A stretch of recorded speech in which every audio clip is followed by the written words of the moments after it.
Hello and welcome to this week's episode of The Legend of Nobunaga. This week we're beginning at a war council scene. Last week we ran right into the beginning of another battle, and I finished just before I began deployment, so that's where we begin this week. The story so far is that Nobunaga has survived the attempted assassination on his life by Mitsuhide Akechi and has been in hiding for 2 months, and now intends to go up against one of Akechi's family members, Hidemitsu Akechi, in a surprise attack intended to announce his presence to the world and hopefully begin to rebuild his empire. You're only allowed to take 2 characters to this stage, so I took Nobunaga himself, which you were forced to do, and Masanori, my other strongest unit, now that Kicho has been wounded. You might remember at the end of the last episode, Kicho was shot by Mitsuhide whilst Nobunaga was escaping from Honnoji Temple. We saw in the conditions there that it heavily recommends stopping the messengers. Impressive! Victory is as good as ours! The messengers were right in front of me as I began, conveniently. Our council is at an end. You all know what you have to do. Now go! So the strategy is to kill those messengers whilst avoiding the scouts. There are scout units all over the place, and I believe reinforcements show up or something if they see you. I shall never lose again. Let's go! Hopefully I can fulfill that promise to Nobunaga. So you're going to see me doing lots of dodging and dashing to avoid the enemy, and using this Gale skill in order to hunt down those messengers before they escape. Since I'm using all cavalry as well, that's going to help me be more evasive and give me a little edge in chasing down those messengers. Anyway, while you watch me do this, I wanted to tell you what really happened with the whole assassination of Nobunaga. Because of course, historically Nobunaga did die at Honnoji. The game's presentation of Honnoji isn't too far from the truth actually, but the main issue is why would Mitsuhide do it? Because historically there was no romance story with Kicho for him to be motivated over, so he had no particular reason apparently to betray Nobunaga. So why did he do it? Well, you could say it was Nobunaga's fault. In fact, I guess it almost definitely was Nobunaga's fault. Firstly, Nobunaga was known for being very even-handed in his treatment of people in his life, so he would treat peasants like Hideyoshi in the same way he'd treat his allies like Ieyasu, and the same way he would treat noble samurai such as Akechi. And when I say noble samurai, I mean that they were born to noble houses rather than they were particularly noble themselves, though I'm sure they were. But anyway, this even-handedness seems like a good thing, right? But the fact that people in high standing didn't feel like they were being treated as such led them to slightly resent Nobunaga for not giving them any kind of special treatment to fit their place in society. So he was slowly generating a lot of disdain among his own retainers through this behaviour over time. However, for Mitsuhide it would have been a fairly damped effect, because Mitsuhide was one of the few people that Nobunaga actually did treat differently. He regarded Mitsuhide as being within his inner circle, along with characters like Katsuie and Hideyoshi. So perhaps that was not the reason Mitsuhide decided he hated Nobunaga. So what could another reason be? Well, Nobunaga wasn't exactly particularly nice to Mitsuhide as time went on. Nobunaga, although regarding Mitsuhide as one of his best retainers, was rather mean to him. He would often mock him for his receding hairline, and in the years leading up to 1582, the date of the assassination, he had heated arguments with Mitsuhide that, well, became increasingly powerful in the lead up to the assassination itself. I don't know the motivation behind these arguments, perhaps because Nobunaga was somewhat aware that Mitsuhide had become extremely powerful whilst he'd been off conquering a lot of the western area of central Japan, and that he began to regard him as some sort of rival. But I don't really know. But even that on its own doesn't really seem like enough to assassinate someone, especially when you're assassinating the head of a clan, basically turning all of that clan's territory against you. So Mitsuhide needed an even stronger motivation, and he got this stronger motivation in 1578. And this is a semi-legendary tale, but I'm going to tell it as if it was true because it seems to make some sense to me. It explains things. which is that Mitsuhide was on campaign in Tamba in 1578. We've seen throughout a lot of the game Mitsuhide has been in Tango and Tamba, which are two provinces to the northwest of Kyoto and to the north of where Hideyoshi was fighting with the Mori forces. And at one point he was sieging a castle called Yakami Castle, controlled by the Hatano clan. And the Hatano clan was prepared to surrender to avoid battle. And Mitsuhide came up with an agreement with them whereby they surrender, and he would offer his mother as hostage. The idea of using hostages was very common at the time. So basically it would be, he would give his mother over to them, and if the surrender deal was in any way violated, her mother would be, well, at their will to be disposed of. It basically just means Mitsuhide has inspiration to not go against the deal once he's arranged it. So this was arranged, and the surrendered Hatano clan members came to see Nobunaga, but Nobunaga decided to have them executed, which went against the deal of their surrender, and so, sure enough, Nobunaga's mother was executed by Hatano assassins. And Mitsuhide, assumably, wouldn't have been taking very kindly to this, especially because Nobunaga probably knew that that would happen. It was very common, a common practice to use hostages to seal deals, and for the hostages to be killed should the deals not be fulfilled.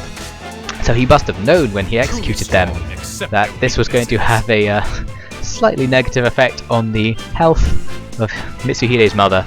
So Mitsuhide, through this event, surely gained some sort of grudge against Nobunaga, and this, you could say, was the planting of the seed of rebellion in him. And then the things like the insults and the general disdain for Nobunaga's behaviour built this up over 4 years, until he finally decided to strike. Impossible.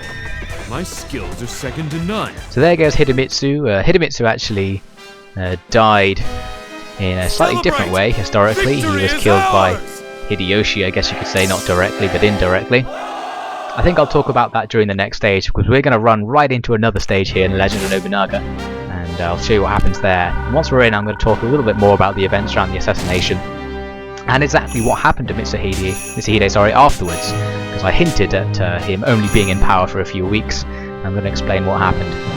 As a prize, we get a staff for Yoshino, not particularly useful, Carpenter Mattocks, even less useful in my opinion, and some female armour. Perhaps that'll be useful. Looks pretty nice. I quite like the black and red colour scheme. That was a fairly easy stage, as we saw. I managed to get the S ranking with not much difficulty, and it only lasted, well, a few minutes. I think if I'd been seen by scouts it would have been a little harder, but anyway, let's see what happens. He got away! We let Samanosuke get away! We did all that we can to, for the moment. Samanosuke is what they're calling Hidemitsu for some reason. You can still laugh like that at a time like this? We're going to take back Gifu. Aren't you all tired of sleeping out in the open?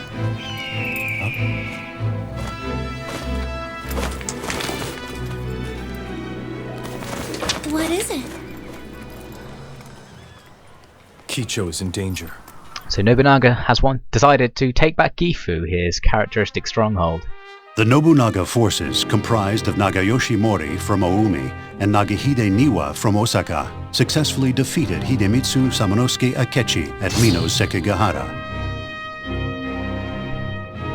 Nobunaga then planned to retake Gifu, but as he was making preparations, an urgent report reached him.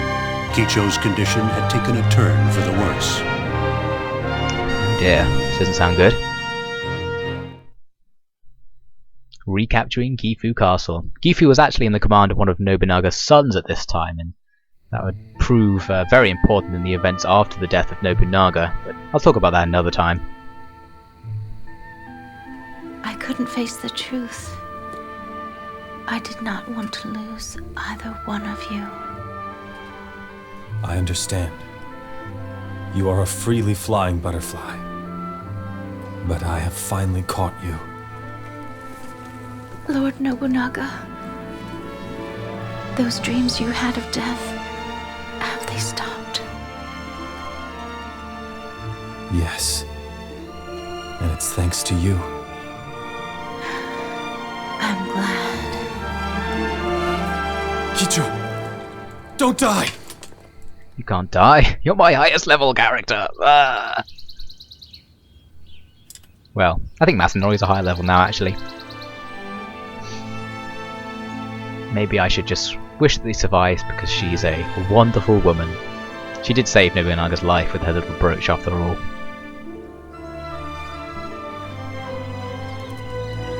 A beautiful morning.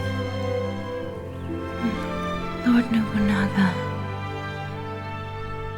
According to Twilight, watching people sleep is romantic, so I guess Nobunaga's being romantic. Ichi, I'm leaving her in your hands. Now then, it's time we went and took back our home.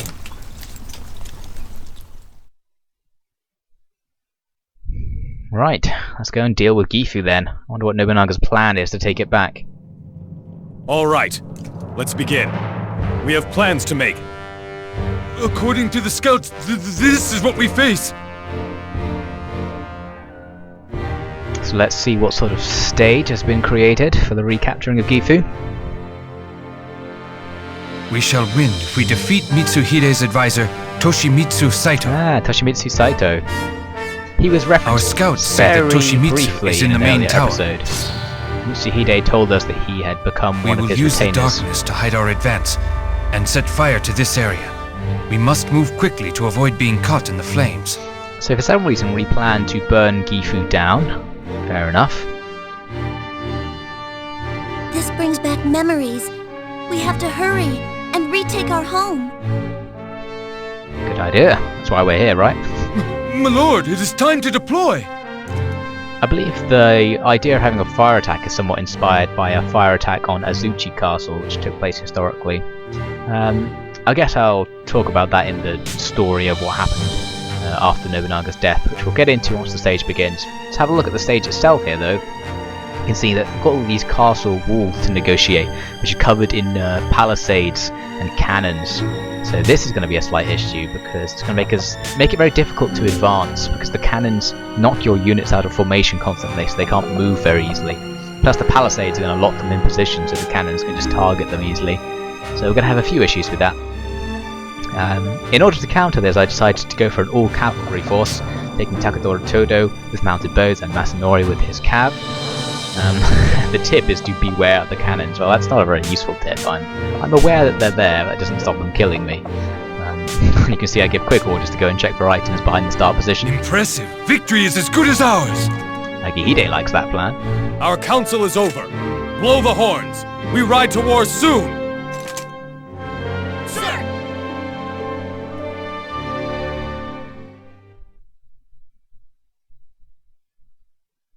I think it's time we retook Gifu Castle.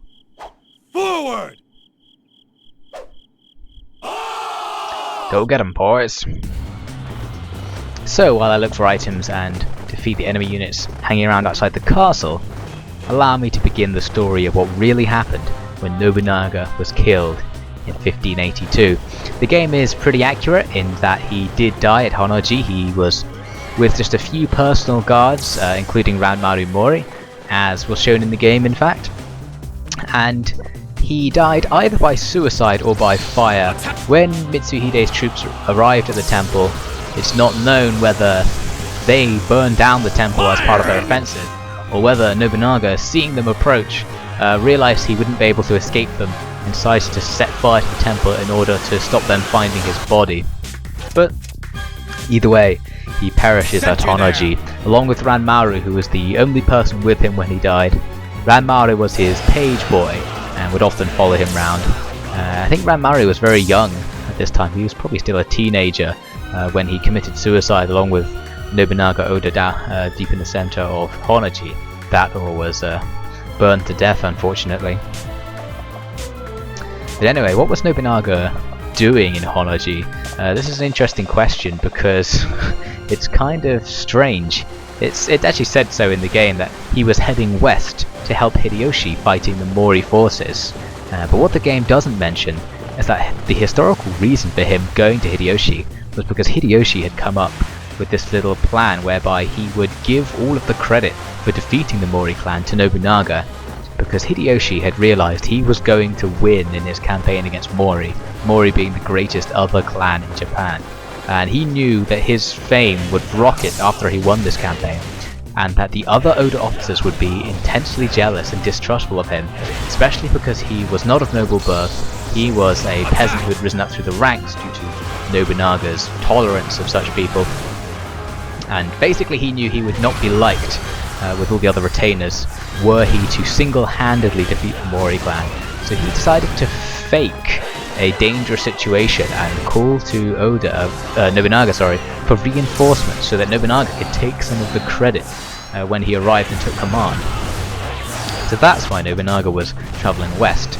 And so you could say that the reason Nobunaga was in such a dangerous situation, staying at Honnoji overnight with no army, was, well, Hideyoshi's fault for trying to save his skin in the future through this glory-avoiding campaign. But anyway, I don't think anyone really blames Hideyoshi. He couldn't have possibly known that's what would have happened. Well, at least I guess he couldn't have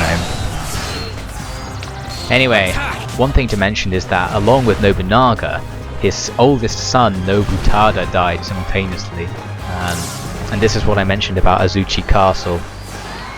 Azuchi Castle has been mentioned a lot of times in the Legend of Nobunaga as this grand fortress that Nobunaga built once he had begun to really take control of central Japan, in order to control a very strategic position and as a sort of symbol of his wealth and power. And Nobunaga's son and heir was there, and Akechi troops, on the same day as Nobunaga was attached at Honnoji, arrived to lay siege to the castle, which had no garrison, so they stood no chance of holding them off. And I believe they burned down the castle whilst Nobutada was still in it, and Nobutada committed suicide to evade capture. Actually, it might have been looted. Yeah, because the castle had no garrison, it was possible for people who lived in the castle town around it to basically sneak in during the chaos and steal all of the wealth, because Azuchi had been made at this big cultural centre and was filled with expensive artifacts. So yes, potentially the looting further damaged the castle. But whatever the case, the castle was destroyed. And we'll see at the end of this stage that Gifu is going to be destroyed by our fire attack. So in my mind it's kind of similar. They've linked up the destruction of a major castle happening at this time with history and in the game. Anyway, let's talk about what Mitsuhide was thinking. Oh, but first, we've got this fun note that tells me to climb the cannons, climb the wall, to avoid the cannons, which is extremely unhelpful because, I don't know why you wouldn't do that anyway. But that's enough ranting. I am going to get out of my way to try and destroy all these cannons, just to take revenge and to secure my sort of future strategy in case I end up doubling back on myself or something. Because once you've gone past the cannons, it doesn't really matter because they just fire at nothing. So it was a little bit of a waste of time to make sure I destroyed them all, but such as the one I'm targeting right now. But I just thought it would be a good idea. I wasn't in a massive hurry anyway. Although I am in enough of a hurry to split off Masanori to go and campaign against the next palisade rather than follow Nobunaga. But anyway, I was just about to say, what was Mitsuhide planning to do once he had defeated Nobunaga? Well, I don't really know. I don't think he was really planning anything in particular. As I said, the assassination was probably very much motivated by revenge and his personal pride. It may have not really been so much a political thing, so he probably didn't have much of a plan. What his plan may have been actually would be to link up with the Mori forces, destroy Hideyoshi, and thus make himself the most powerful warlord in central Japan, which would give him de facto rulership over the Oda clan regardless of who succeeded Nobunaga. So that could have been his plan. But I think he didn't really have much of an idea. What he was trying to do in the days after the assassination was gain support from other Oda vassal warlords and try to get them to sort of rise up and join him in forming a new clan inside Oda, which would control the same territory but have a different command structure. But a lot of them weren't very willing, unfortunately. Mitsuhide was very unlucky. Most of the leaders he appealed to refused to rebel. Meanwhile, Hideyoshi was appealing to these leaders as well, asking them to rebel against Mitsuhide, and they were much more inclined to do this. So Mitsuhide was in trouble from the very beginning, but these long-term troubles never really came to fruition, because within a couple of weeks Hideyoshi's army had returned from the front against Mori and was now facing him. I believe I already explained last time how it was that Hideyoshi actually bring a temporary end to the conflict with Mori in order to come and do this. But sure enough, after a couple of weeks, he managed to get back to central Japan and can now face off against Mitsuhide. You can see I'm really having some trouble with the cannons in this stage. It's very embarrassing. Just ignore that.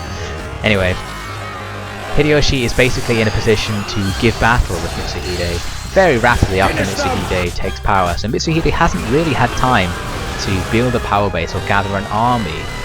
All he has is his original forces that he was using in Tangu Tamba, which number about 10,000 troops. And he's desperately trying to gather more from the local people, but he doesn't really have their support. They're not volunteering. They're not willing to join his army. So, and since Hideyoshi showed up so quickly, he didn't really have time to force them. So Hideyoshi arrives with an army basically double the size of Akechi's, and Akechi is forced to consolidate everything he can at one point and put up a defensive battle. And the battle ends up taking place at a site called Yamakaze or something. It was by a mountain range called like Temo, so it's more commonly known as the Battle of this mountain. I forget the name of it. I just call it Yamazaki because I think that's what it's historically called, at least in the book I have.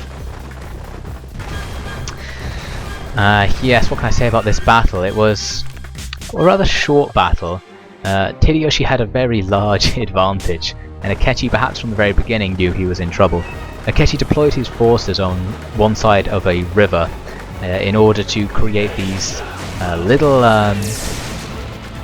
bottlenecks into which Hideyoshi troops would have to come in order to cross the river, to slightly negate the fact that Hideyoshi had a numbers advantage. So that was a good idea from Akechi. It worked out. However, Hideyoshi managed to find a way to get him to give up this advantage. I don't know exactly what the way was, but basically on Hideyoshi's side of the river there was a large wooded hill, and as Hideyoshi marched up to the battle site, he noticed this wooded hill and immediately knew that it would be the most powerful strategic location in the battle. So he began to make plans to take it. His army camps out on the other side of the river facing off against Akechi's army, and he has a detachment go and occupy the top of this hill. Meanwhile, he sends ninjas in overnight to Akechi's camp across the river, and these ninjas start setting fires to some of the camp's temporary structures and killing random individuals, and this starts spreading general fear and confusion in the Akechi ranks, getting them nice and scared, ready for battle. So when the battle comes by dawn, Hideyoshi's men are standing facing off against them on the other side of the river, and Akechi's men come out and assemble on their side of the river. They begin to stand up against each other, and Akechi notices that Hideyoshi's forces have already occupied this strategic position, which is on Hideyoshi's side of the river, up on a hill to the side. And he decides he wants to take it, because once he has it, he'll be in a stronger position to continue the battle. So he detaches part of his army, sneaks them across the river, and they begin to climb up the hill, whereas the rest of both sides' armies remain unengaged. Unfortunately, their climb up this hill is not very successful. Hideyoshi's troops have entrenched themselves at the top and are using firearms to shoot down through the woods and basically suppress Mitsuhide's forces so that they can't move up very far up the hill. And this seems to be going quite well. Hideyoshi's forces managed to kill quite a few of them. And once Hideyoshi becomes aware of this, he orders them to charge down and just rout all of the forces, and this is basically what happens. Hideyoshi's forces destroy Mitsuhide's detachment. Any who are not destroyed flee back across the river and rush back to their main ranks. At this time, deciding to push with their momentum, Hideyoshi orders a general advance, and the two main forces clash. And the clash of the main forces doesn't really go either way. They fight for a few hours, with both sides taking pretty much equal losses. It doesn't really seem to be going either way. However, because Hideyoshi's force is so much bigger, he's taking a smaller proportional loss. Plus, Akechi's force is being panicked by the return of routing soldiers from the battle that took place on the hill. And Hideyoshi's forces from the hill are able to start outflanking Mitsuhide's force, putting them in an even weaker position. Seeing all this happen, they begin to fall back from the battlefront, and eventually it breaks into a full rout, Mitsuhide himself leading the retreat, rushing from the battle site as Hideyoshi's forces advance. So Mitsuhide has been defeated. A lot of his army was still intact. He lost perhaps a third of his forces, Hideyoshi losing perhaps a sixth. but Mitsuhide would not live to see the remaining two-thirds help him out in any way, because he, at least in the legendary tale, was killed by bandits as he fled from the battle, assumably attempting to loot his personal possessions. He was skewered with a bamboo spear or something like that. Here in the stage I was so ready to charge that enemy unit, but then they didn't come towards me, and I was a little bit disappointed and wondered, should I just charge at them anyway? Because once you've charged up your cavalry advance, you can't not do it, you're forced to do it somewhere. So I decided to turn around and do it away from them, not wishing to charge towards them, have my charge peter out before I reach them, and then be counter-charged. Fight as if there were no tomorrow. You also see here I'm going to send Masanori off on a long adventure to the end of this castle wall section in order to take out some cannons. Even though those cannons are absolutely no threat to my advance, I still felt the need to go and destroy them. I felt like I was making progress with every cannon I destroyed. Meanwhile, Nobunaga's going to have a little trouble dealing with this palisade. Luckily, the cannons that were servicing that palisade have been destroyed by Masanori, which means it's going to be much easier for me to continue my advance at this point.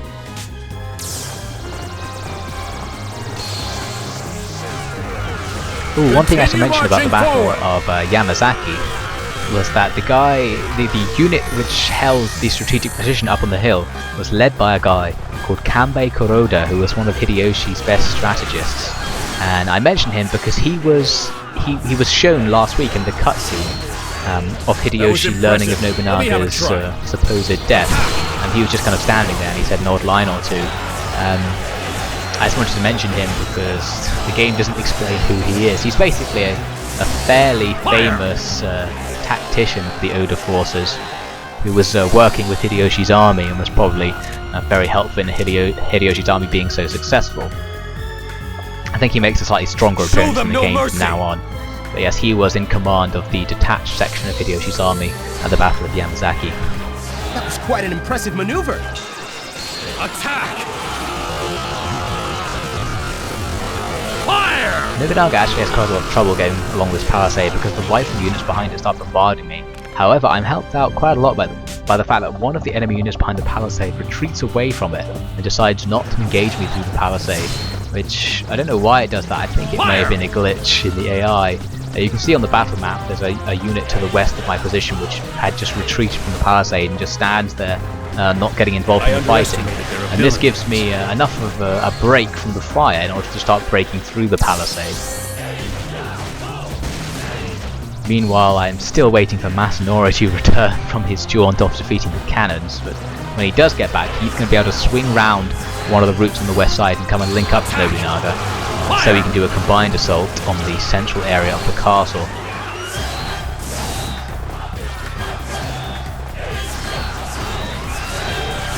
Somewhere in that castle is Toshimitsu's Saito.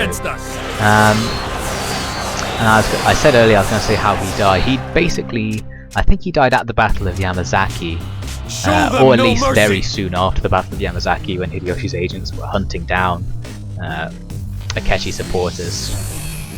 He was of course the son of Tatsuoki Saito, the annoying guy who's been plaguing Oda forces for the entire game and died a couple of chapters back. You can say I found a very good opportunity to use Wind Wall here, surrounded by two units, so I could use that skill to distract them both from attacking me simultaneously, and giving me an opportunity to recover my formation and then launch a charge out of their pincer attack, defeating one of them and damaging the other one fairly highly, and then allowing me to flank them from the side with my horse archers. Meanwhile, Masanori has found success in his advance towards me and is now coming to take out some of the cannons that are now threatening Nobunaga's current position.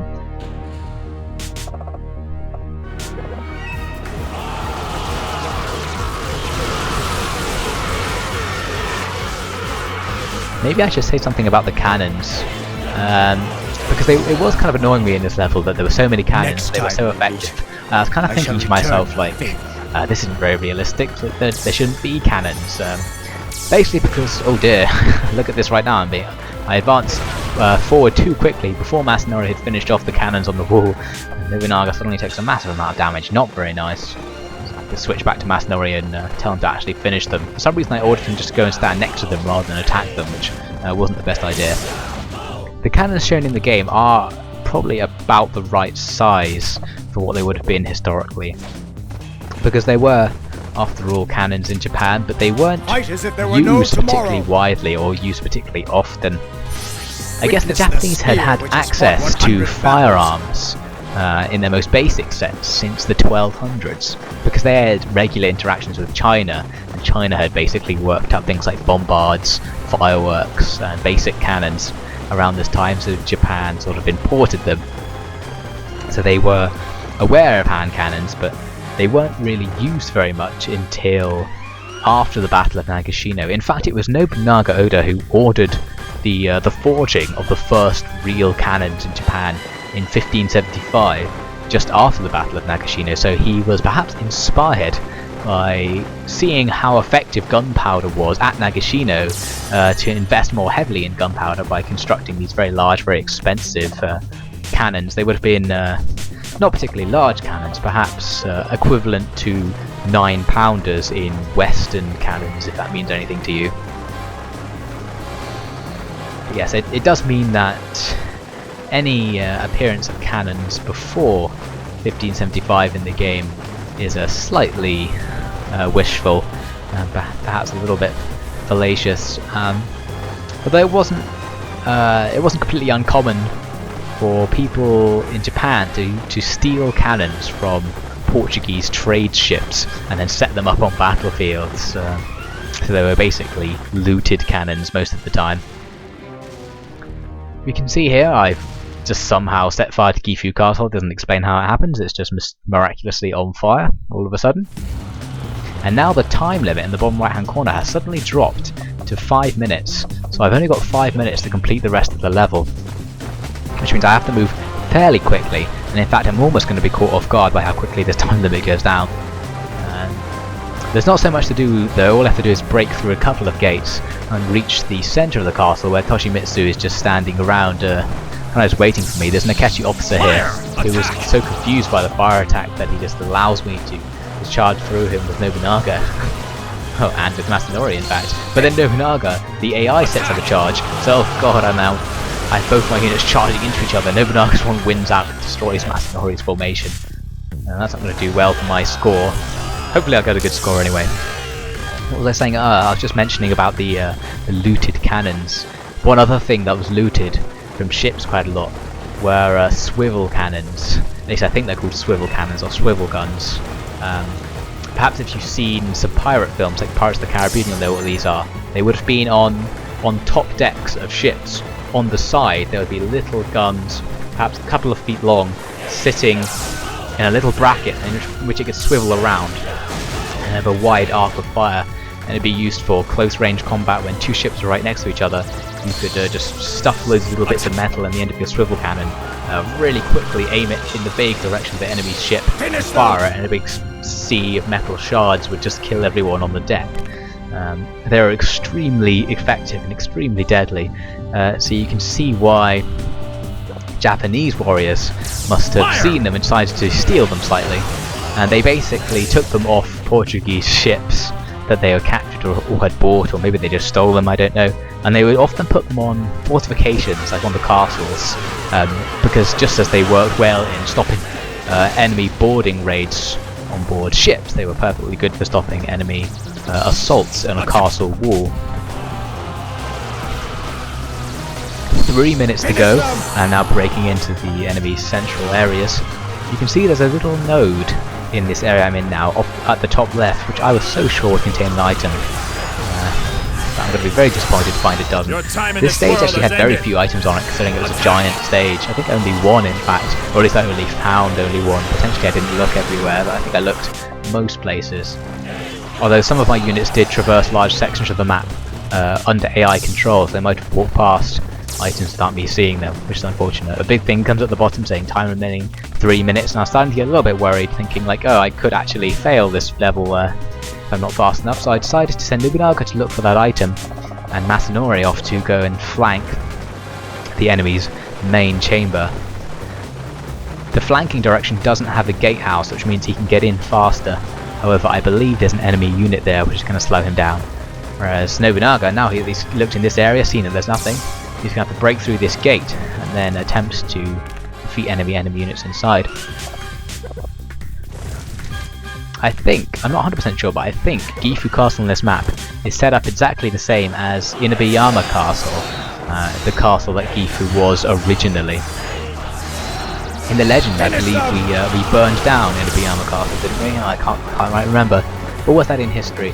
Oh yes, in history, Hideyoshi blew it up as part of his surprise attack. But whatever the case, it's when I was playing the stage, I was thinking that I was very familiar with the map, but then I realised, yes, it's Gifu Castle, it's Inuyama Castle, which we saw, I think that's the end of Chapter 3, the Siege of Inuyama. That was also the battle that I recreated using Shogun Total War 2 in the second part of one of the episodes that was a little short. So here's Toshimitsu Saito. I prefer my charge against him, and he actually does very well in trying to flank me so I can't charge him.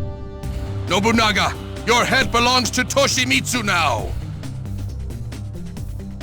Fair enough, but luckily I still managed to get a little charge on him, doing at least a tiny bit of damage. So now, there's less than 2 minutes left, and I'm sort of feeling the pressure. I need Masanori to really quickly finish up and come support me. But the other thing I want to check out is this little section along the top of the map, because in the Siege of Inuyama you could break through this little piece of wall, and sure enough you can in this stage as well. In Siege of Inuyama it revealed a unit which when you touch them they joined your army. However, this time it reveals an enemy unit that just attacks you. So it's potentially a little trap for experienced players. Players who are expecting there to be an item there or something, and instead it gives you an enemy unit to fight. It's just an Akechi bodyguard. Even Takatoura Todo could deal with him on his own, even though his attack level is very low. But just to help him out, I decided to poison the bodyguard. Attack with all of our might! Takatoura has an extremely good Swiss Vogue, a massive axe. It looks pretty deadly, it looks pretty impossible to wield with one hand as he's doing there. Fire!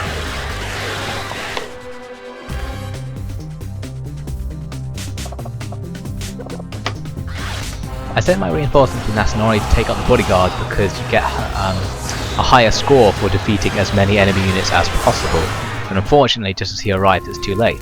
And here Toshimitsu is using 2 swords, perhaps a reference to Musashi, the only samurai who historically used 2 swords. The wound you received from Lady Kicho is deeper than I first thought. You must take it easy. You know I was betting on you to win. Toshimitsu, I am counting on you. So it seems Toshimitsu has a bromance with Mitsuhide and is now very disappointed. Until I have seen you where you belong, until we control the land, I cannot die. Oh. He was ambitious, but he couldn't stand up against Nobunaga's ambition, the most ambitious man of them all. The battle is over. Everybody, you fought well.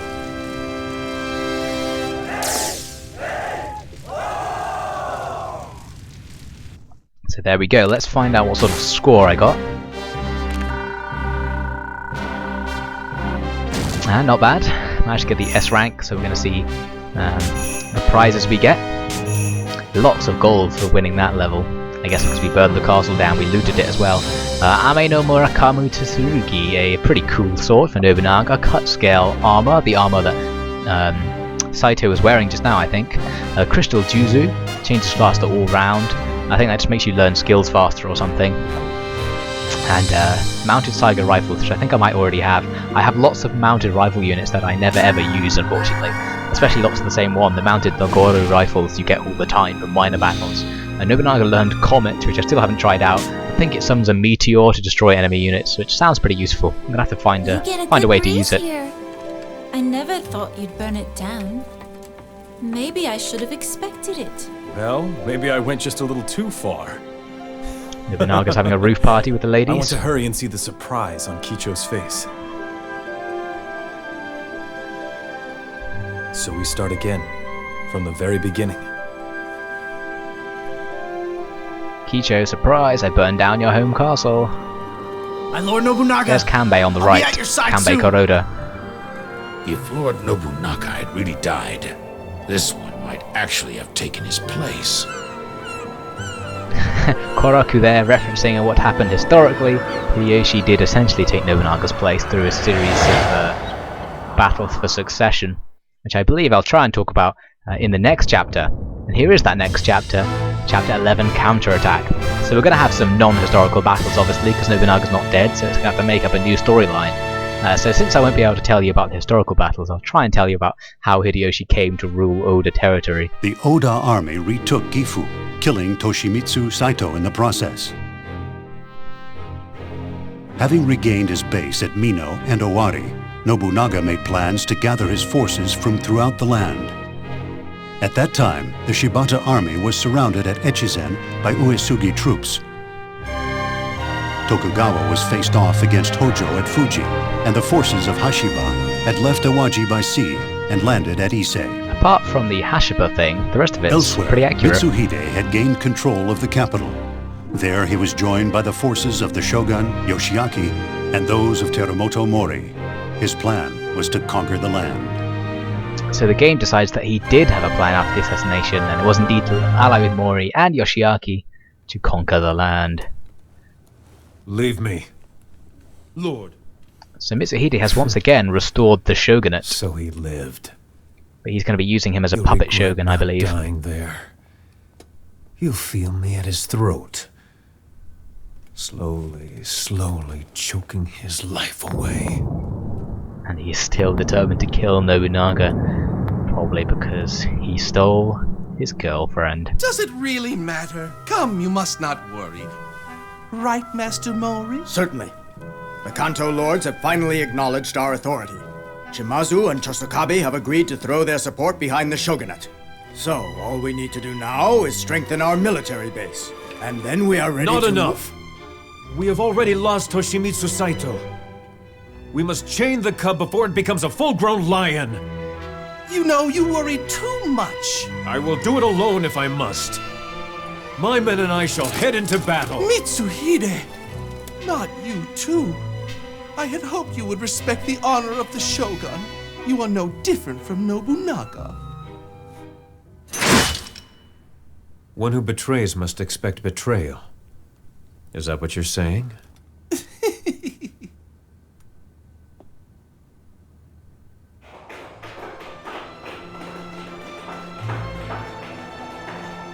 Well, now then.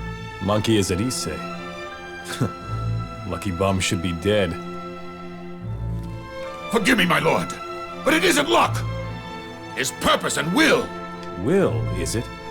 Victory, victory, and more victory. He still remembers the promise that he made to you. He's determined to fulfill it. That's will. That monkey. Nobunaga also called Hideyoshi the Rat as well as Monkey, supposedly because he had a rattish facial appearance. All right. What's our first move? So, let's see what sort of stages we have. My lord, here's the situation. I like the way he presents the situation. It's quite calm. So I get new equipment for Nobunaga, the Conqueror's armor and Conqueror's helmet. And we have 3 new stages and a minor battle. So we can fight Mori and Ishiki. Ishiki is one of the lieutenants of Yoshiaki, the new shogun. Kitanosho against Uesugi, going in to save Katsuie and Toshie from being surrounded. And, that's a minor battle there. And over here we have the Hojo and Sanada army, I guess helping out Tokugawa against Hojo. Sanada was one of the Takeda retainers that we saw in the suppression of Kai, who I mentioned started his own little clan over there, so I guess that's why he's getting involved in the fighting. So all of that's for next time. Not sure which one I'm going to do actually. I feel like I would like to do the Kitanosho Castle and go and save Katsuie and Toshie because they're very high-ranked officers. I don't want them to die or something if I don't go and save them. Whereas Anotsu, not so enthusiastic about that because it's obviously going to be very non-historical since the shogunate forces weren't fighting anyone at this time. Whereas at least with the Uesugi and the Hojo, they really were out and about fighting Oda supporters. So it makes more sense to do battles involving them. So maybe I'll do those 2, assuming it's 2 I get to do. Anyway, we'll find out what I decide to do next week on The Legend of Nobunaga. So until then, have a very good time, and I will see you next week.